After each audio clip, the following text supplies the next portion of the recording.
Hey friends, welcome back to the channel. If you're new here, my name is Ali, I'm a doctor working in Cambridge, and this channel has recently hit 600,000 subscribers, so thank you so much if you're subscribed. If you're not, there's still time, you can click the little subscribe button down below. But in this video, I'm going to be answering questions for the 600k commemoration Q&A series, because that's what people seem to do when you're a YouTuber. You do a Q&A when people are asking you questions. So as usual, there's going to be timestamps in the video description and in a pinned comment, so you can just skip around to whatever question interests you the most. So let's move on to question number one. Okay, so question number one comes from Indian Ginger on Twitter, and he says, "Hey Abdaal, my question is, how did you figure out what you wanted to do on YouTube before you started? Hashtag Ask Ali, congrats on the 600k. Thank you very much, Indian Ginger, very kind of you. Honestly, before I started YouTube, I didn't really know what I wanted to do. I knew that I wanted to create educational content for medical students to help market my business, which was for teaching courses for medical applicants. And I knew I wanted, then after that, I knew I wanted to make kind of vlogs. But actually back in the day, in like 2008, when I first decided I want to be a YouTuber, I actually wanted to do some like music production stuff. I wanted to be the next Kurt Schneider. But yeah, I didn't really know what I wanted to do. I think when you're starting off in YouTube, you just start making stuff, and then over time you start realizing, you start kind of niching down and realizing the bits that resonate with people, the bits that don't. I think it's a case of trying a lot of things, seeing what's fun and seeing what sticks. And for me, the stuff that was fun that actually also seemed to stick, which was quite convenient, was the tech, the productivity, the study tips, education side of things. And so that's what I've kept up with. All right, so question number two comes from Betsy Gant, who says, what is something that 99% of your followers don't know about you? So I think 99% of my followers probably don't know that I have a stutter. Yeah, I've had a stutter since like the age of 5-ish, and it used to be quite bad at the start of secondary school. It's now a lot better, and I find it really is a lot better when I get a good amount of sleep. But there are certain words letters that I stutter on, like D's and G's and N's, and so often what I have to do is when I'm speaking, I'm sort of planning ahead in my head, because I know that if one of these BGs or N words comes up, that I'm gonna have to kind of swap it out for a different word on the fly. And this is quite annoying when it comes to telling jokes, because often if I'm in a group situation and I think of an amazing joke, but the words just won't come out, and it's incredibly frustrating. Yeah, it's a part of my life that I don't really talk about very much at all. Right, question number three is from Hamo Don, who says, any tips for someone just starting out on YouTube? Yeah, a few things. So firstly, focus on quantity rather than quality. Like your first 100 videos are going to be absolutely terrible, and that was advice that I got from my friend Simon Clark, who I'd followed for a long time, and we actually became friends in real life recently, a few months ago. And yeah, he said this in a video like 3 years ago, and I watched that video, and he said, your first 50 videos are going to be awful, so just, you know, try and churn those 50 videos out as soon as possible. I would extend that. I would say your first 100 videos are going to be absolutely terrible. So the sooner you can make those 100 terrible videos, the sooner you can get to actually kind of focusing on your channel and actually things starting to work properly. Because I think the problem that we all have whenever we're starting anything new is that we're too focused on trying to make it good. And like we have in our heads the idea of what makes a good YouTube video, and our first few attempts are just nowhere near that. And the wrong thing to do is to just not publish them or think, oh, I need to improve first. By churning out quantity over time, eventually the quality improves, and you'll be so glad that you churned out the quantity, because it's so much of a better learning experience than to just try and really kind of perfect that one video. So that would be the main thing I'd say, and just get started. Like, this YouTube thing is amazing. It's absolutely changed my life. It's changed the lives of a lot of people I know who've kind of taken it seriously and done it consistently over a very long period of time. But it does require a huge amount of consistency over a very long period of time. But it's really fun. Like, it's fantastic. I love the sound of my voice. I love talking to the camera. This is just cool. And the fact that you can make money from it without people watching it having to pay anything at all is completely next level. Like, there are so few business models that work on that basis. So yeah, mate, just go for it. Churn out 100 crap videos, and then they'll just start to get better. All right, so the next question comes from Marua Awed, who says, what is the most important principle in your life? And I think for me that really varies depending on what stage of life I have been at historically. At the moment, the main thing that I'm trying to optimize for is I'm trying to do the stuff that is fun in the short term, but that contributes to kind of longer term plans. And plans is probably the wrong word, because I don't really like to have long term plans, but it's more that I'm trying to optimize for keeping my options open further down the line. And there's a guy called Daniel Gross who has a great phrase. He calls it randomness and optionality. Basically, given that the world is so uncertain, like 3 years ago, I would have had no idea that YouTube was going to be such a big part of my life, and now it is. Having like a 5-10 year plan is a bit pointless because things just change so often. And so a principle that I try and live by these days is I want to try and maximize the optionality and kind of the randomness I have. And the idea is that you want to increase the surface area of like opportunity in life so that when interesting serendipitous opportunities do come along, you can seize them. And so like right now, the decision I'm making is, do I want to stay in Cambridge for a long period of time and apply to a training pathway in medicine in the UK? Or do I want to potentially travel around the world for a while after the whole virus situation gets sorted? Or do I want to move to a different country to practice medicine? And I think things like traveling the world and moving to a different country, both of those keep my options a lot more open and maximize randomness and optionality than just staying in the UK and staying in the same place and, being very comfortable. So that's kind of a principle that I'm trying to think about a lot these days. So I hope that answers the question. All right, so the next question comes from my friend Thomas Frank. He says, which Twilight book is your favorite? And I've actually got a copy of the original, the first one in the series, but I think Breaking Dawn, the fourth one, is probably my favorite, just because it's such a riveting read and it comes to a really nice, like, sort of actiony bit at the end. I'm not a fan of the end of book one when James kidnaps Bella or something and it becomes all like action packed. I much prefer the soppy romance at the start of book one. I think New Moon is a bit annoying because it's just very whiny and whingy and mopey. I quite liked Eclipse, but Breaking Dawn was the one, and it was quite long, and I prefer kind of long books because then you can savor them for longer.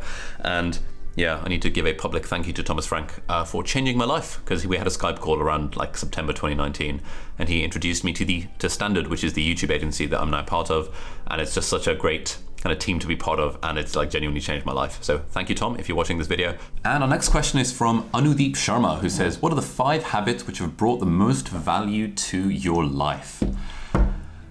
Okay, so firstly, I think getting a Kindle like in 2008 and reading a lot has added an enormous amount of value to my life. And there's a phrase from, I think, is it Charlie Munger, who says, every single successful person says that they read a lot. And every single successful person also says that every successful person they know also reads a lot. When you look at everyone in history who's had success, they can always cite like a ton of books that have influenced them. And so it's very much the same for me. Like the single biggest habit is just that I read quite a lot of non-fiction stuff before bed. So that's been really useful. Second habit, probably listening to podcasts in the car at double speed for the most part, unless I need to slow them down to kind of follow the ideas.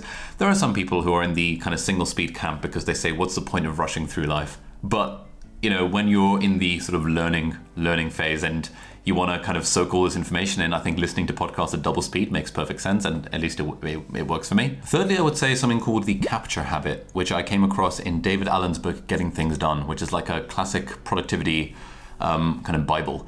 But the capture habit is basically that the idea that our brain is designed for having ideas, not for storing them. And so anytime I have an idea or anything that I'm thinking of, I try and write it down in some capacity somewhere, usually in some kind of app. And that means that my brain is actually a lot freer to just like not worry about storing details and storing things that I have to do and storing calendar events and blah, blah, blah. It means I can focus on actually kind of using my brain to have ideas rather than to store them. Fourthly, I think an important habit, which I'm not sure I'd call it a habit. It's just sort of a mindset of thinking that if I ever have any kind of negative emotions, feel any kind of negative thing towards anything at all, it's very much a habit ingrained in me to ask myself, is this something that's in my control? And if it's not in my control, what if I just be like, okay, it's fine as it is, I can just let it go.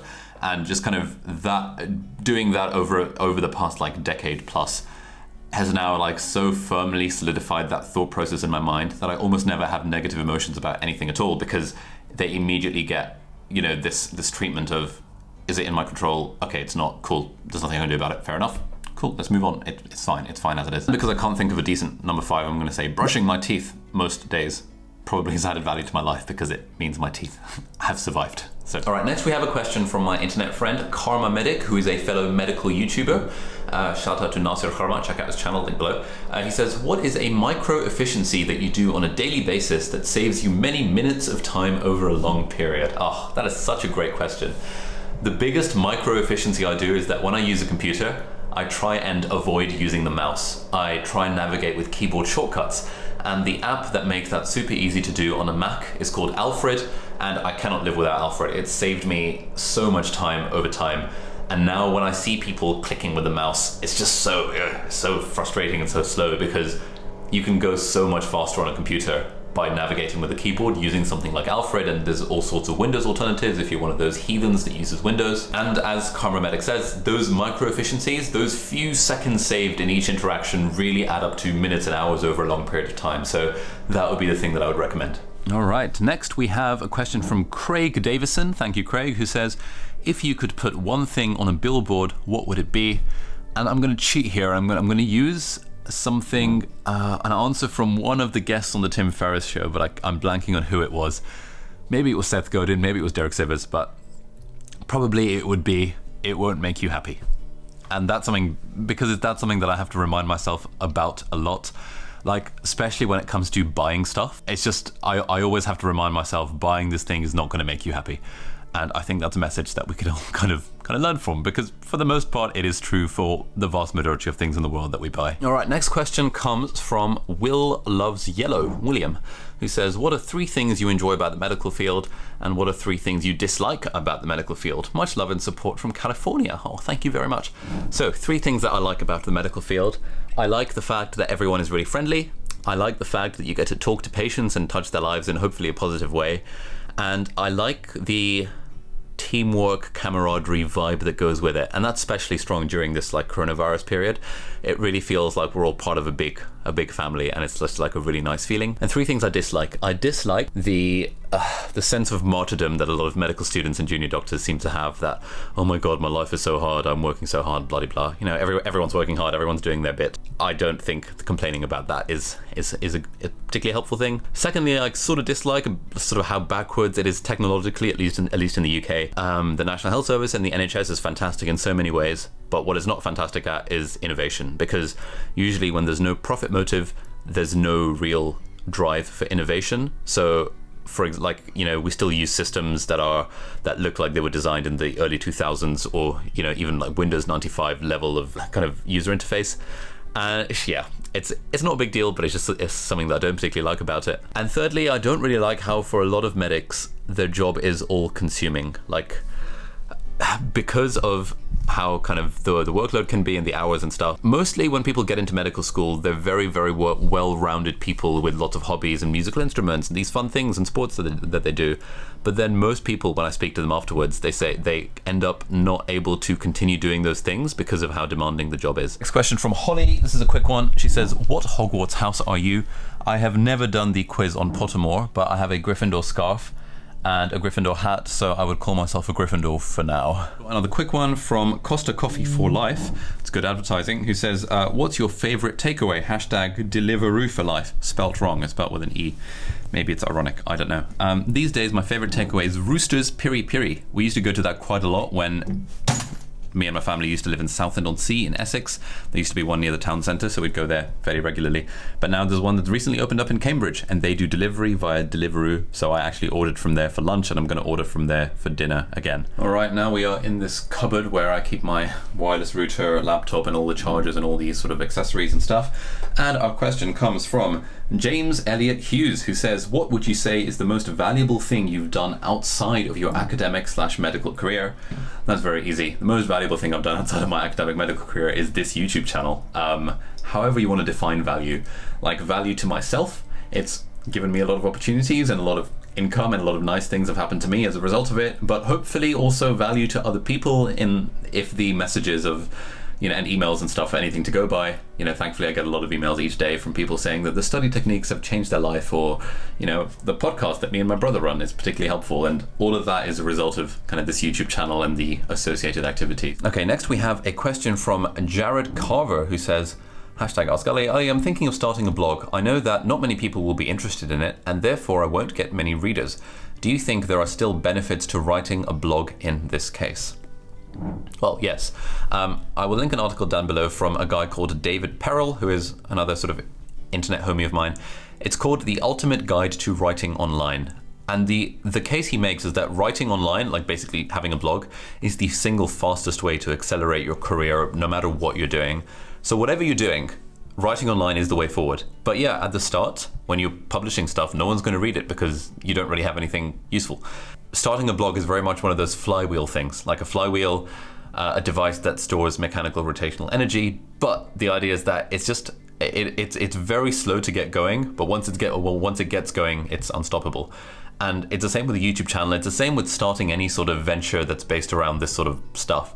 That at the start, no one will care, and you'll feel as if you are shouting into the void. But the more you can do it, the more consistently you can do it, and the more kind of value you can try and add with the stuff that you're writing over time, by publishing weekly or twice weekly blog posts every single week for 2 years, at that point you can start seeing some traction. So if that sort of time horizon bothers you, then it's probably not for you, but I would say absolutely go for it. It doesn't matter if you don't have readers initially. It's kind of a good thing actually, because it means you can experiment a lot with the sort of content you're making without worrying about appeasing the audience, which is something that people with bigger audiences have to worry about. So yeah, man, go for it. Good luck. All right, our next question comes from Thorik Faras, who says, are you more towards time management or attention management in terms of productivity? Now, that's some good buzzwords there. So, productivity has been historically about time management, like how do you figure out what to do with the time that you have? How do you optimize your time to do appropriate things? But recently, it's sort of started moving towards attention management. The idea being that we all have limited, it's not really that we have a limited amount of time, but actually we have a limited amount of attention. And so we should be focused on the things that we're spending our attention on rather than necessarily the things we're spending our time on. For me, given that I have a full-time job, I am still very much in the time management camp because my time is physically limited by virtue of having a full-time job and also having to do, choosing to do all the other stuff on the side that I do. And so I really care a lot about optimizing the time that I spent on things. Attention is not really a limiting factor for me at the moment, but I can see that if I didn't have a full-time job and I was a full-time creator or something, then it really would be a case of attention management. Because now I've suddenly got so much more time, but only still a finite amount of attention. At the moment, time is the limiting factor. So yeah, good question. And then we've got a quick question from Farzad Inam, who says, has Apple sponsored you yet? Laugh, big fan from Toronto, keep it up. Thank you, Farzad. No, Apple has not sponsored me yet. I don't think Apple do sponsorships as such. I've never seen a video that's been sponsored by Apple. What they do is they send out review units to reviewers sometimes if you're legit enough. And they sent me 2 HomePods to review, which I've got in the house at the moment. But no, I've never got any other products from Apple, so I have to just buy their stuff, review it, and then most of the time I return it because their returns policy is really good. But yeah, one day, maybe I'll be able to join their review program or something. So if anyone's watching this and you work at Apple or know someone at Apple, yeah, put me in touch. That would be good. Thanks. All right, tech-related question now. If you could only keep one, would you keep the AirPods or the Apple Watch? This is easy. AirPods any day of the week. The AirPods are a life-changing piece of tech. The Apple Watch is absolutely not a life-changing piece of tech. The Apple Watch is kind of nice to have, but it's actually overall very useless. The only thing I really use it for is Apple Pay, and I don't even wear it at work because infection control, especially with the coronavirus stuff, we're not allowed to have anything, we have to be bare below the elbows. And so my watch stays in my room basically all day, and I wear it on weekends and when I'm off work. Whereas the AirPods are a life-changing invention because the AirPods make it so much less friction to listen to things like audiobooks and podcasts. And through having the AirPods for the last, 3 years since they came out, I've listened to so much more audio content than I would have done otherwise. And that overall has massively helped my life, whereas the Apple Watch is just a slight flex that you can show off when you're using Apple Pay with your watch. So yeah, AirPods any day of the week. All right, our next question is from Ovidu Balaban Popa, who says, if the internet were to be down for a month, what would you do? Good question. If the internet were to be down for a month, I would do more exercise, read more books, take notes on lots more books. I would learn how to cook, I would learn how to dance, and I would get much more into music theory and learning about music and stuff. And the internet currently distracts me from all of those things. So that would be the stuff that I would do if the internet were down. All right, our next question comes from DT, who says, what is the best thing you can cook? And are you planning on learning to cook more foods? So the best thing I can cook is probably, I make a pretty good spaghetti bolognese from scratch. Last time I made that was about 2 years ago though. And yes, I'm trying to learn how to cook. These days in the whole isolation thing, not so much. I'm kind of more living off takeaways at the moment, but I think that's fine. It's a special time. But I do want to prioritize kind of cooking and healthy eating and stuff in my life sooner rather than later. So yeah, I want to learn how to cook, I want to learn how to meal prep, I want to learn how to make productive, healthy, efficient, and reasonably priced meals that I can just kind of do without thinking about it too much. All right, next we have Aaron Taylor, who says, what's the best way to learn how to code/build a website? #AskAli. So learning how to code and building a website are two different things. So the best way to learn how to code is by, following an online course. There are so many of them these days. People sometimes email me asking me, how did you learn to code? And that question doesn't make sense anymore, because I first learned to code in 2007. And the market has changed and the landscape of coding has changed so much in the last 13 years that it doesn't matter how I learned to code. I used W3 schools and random snippets of JavaScript online and stuff. That's not what I'd recommend. Just sign up to a course on Codecademy or Code School. The one I'd recommend is on brilliant.org. They're not even sponsoring this video, but you can go to brilliant.org/Ali. They've got a really good Python course. That link will give you 20% off. Link in the video description. They're not sponsoring the video, but whatever. Learn Python through that. And best way to build a website is different though. Depends on what you want to build a website for. If it's a bog standard website, you can just use something like Squarespace or Wix, or those are probably the easiest ones. If you want to build a website that has certain functionality, like a web app, at that point you start having to potentially learn how to code. But even so, there are so many no-code tools these days that the whole I need to learn how to code thing, even though I've been peddling that narrative for a while, it's no longer strictly true. I think it still is helpful to learn how to code, just because it gives you an idea of what's possible, whereas prior to learning how to code, you might not know about that. But you don't actually need to kind of sit down and write code. And in fact, for the last few years, I haven't really written much code, because now that I know the very basics of coding, I know what I can build with no code tools, and I know I can just hire people who know how to code properly to kind of do what I need to do. So yeah, basically Codecademy, Code School, brilliant.org/Ali for learning to code, and then building a website, just use Squarespace for something simple. All right, next question. If you could go back 5 years, what would you change or do more of? From Jobs Islam. Thank you for the question. 43 likes on that one. That's quite a good question. If I could go back five years, honestly, the thing that I would do more of is I would take more notes on the books that I was reading. There is a good book by Sonki Ahrens, I think his name is, called How to Take Smart Notes. I'm reading that at the moment and it's blowing my mind. So I would read that 5 years ago, 10 years ago, 15 years ago. And for every single thing that I've ever read, books, articles, podcasts, I would make it a point to take some notes on them and figure out my own thoughts on the thing and how it fits into my wider mental models, thought processes, that kind of stuff. That is one thing I wish I did more of. Another thing, I wish I'd taken music a bit more seriously. I wish I'd gotten better at music theory. I've been playing the piano now for actually 5 years. I first started when I was in my third year of medical school. It's been 5 years, because I had a piano in my room, and I sort of just did the basics, and I can kind of do the basics. I can play chords and sing along, but I've never really taken music theory seriously. I've never really learned how to read music. That is something that would have been easy enough to pick up, and if I'd been doing it consistently over the last 5 years, I'd have been absolutely pro at this point. So taking notes from books, anyone can do that. You should start doing that from today. I've started doing that now.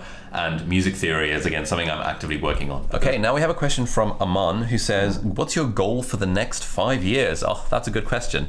But it's hard to answer because I don't really believe in kind of setting goals as such. I'm open to changing my mind on this, but for the last few years, I've been very uneasy with the idea of having goals. Like, what is a goal? Like, what's. It's a goal of mine to be financially independent, i.e. I'm not reliant on my job for my income. And that's kind of true now. I don't need my job as a doctor in order to survive income-wise. But I've sort of hit that goal. But beyond that, I don't really have any others, really. I'd like to keep having fun at doing what I'm doing. But to be honest, I already am. Like, I don't feel there's any deficiency in my life that I need a goal for. I'd like to travel a bit more, maybe like to keep my options open. I'd like to explore the world. That's sort of a goal, but again, it's not really a goal. It's more of a lifestyle. So yeah, I'm not big on the goal setting thing. I'm much more keen on the just build a lifestyle and build systems that you can just use and be happy with, just like forever, rather than thinking about goals as such. So long-winded answer. Basically, I don't really do goals. All right, next we have a question from Sophie at the Slothy, good name, who says, if you could choose any other career, what would it be? I'm assuming you mean instead of my medical career, but I would say full-time content creator. But I guess in addition to instead of full-time content creator career, probably like some kind of startup. Like started my own business when I was in my second year of med school, so 2013. And that was really, really, really fun for the first few years while it was growing and while it was interesting. And that's like really cool stuff. And now that I'm trying to set up a few other businesses and things, I have always enjoyed that side of it. And I've been trying to set up businesses every year since like I was 13 years old with my friend James. And it's just always been very exhilarating and very fun. All right, next question from Sean Ahmed, who says, Ask Ali, hashtag Ask Ali, have you considered living in another country? If so, where? Yes, I'm actually contemplating that at the moment. So I've been living in the UK since 2003. I'd quite like to check out America for a bit. I'd quite like to check out Australia, New Zealand for a bit. I like the idea of Hong Kong. I like the idea of South Korea. I like the idea of Argentina. I have all sorts of kind of countries in my head that I think would be cool to live in for some period of time. And that's what I'm thinking about these days. Like from August 2020, I'll be unemployed because I haven't applied to a training pathway for residency or, training in medicine in the UK, which means I've got this year of time where I can just do whatever I want. And so I'm really thinking, where can I travel? Where do I actually want to go? Assuming the whole virus situation gets sorted out, fingers crossed by then. Okay, now we have a question from Jason Evans, who said, hashtag Ask Ali, if/when you move to the US, will you be up for making appearances in video collabs with Tom Frankly, Thomas Frank, or Matt Diavella? Yes, I would love to. That would be an absolute dream come true. And actually one of the big factors as to why I want to potentially live in the US for a while is that it just unlocks the ability to do collabs with so many other people that I'm like internet friends with, and I would absolutely love to do that. That would be absolutely sick. So yeah, Tom/Matt, I will hit you up as and when I move to America. Alrighty, so that was the, I think 24, 25 something questions for the 600,000 subscribers Q&A. I'll put links over here in these playlists to some more Q&As that I've done where I've answered more questions, and I'm gonna be doing a semi-regular series where kind of once a week or maybe twice a month or something like that, I answer questions like this, putting stuff out there without worrying about the lights and the camera and the audio and everything. So I wanna kind of do a bit more of that. So if you have any suggestions, stick them down in the comments down below. Thank you so much for watching, and I'll see you hopefully in the next video. Bye-bye.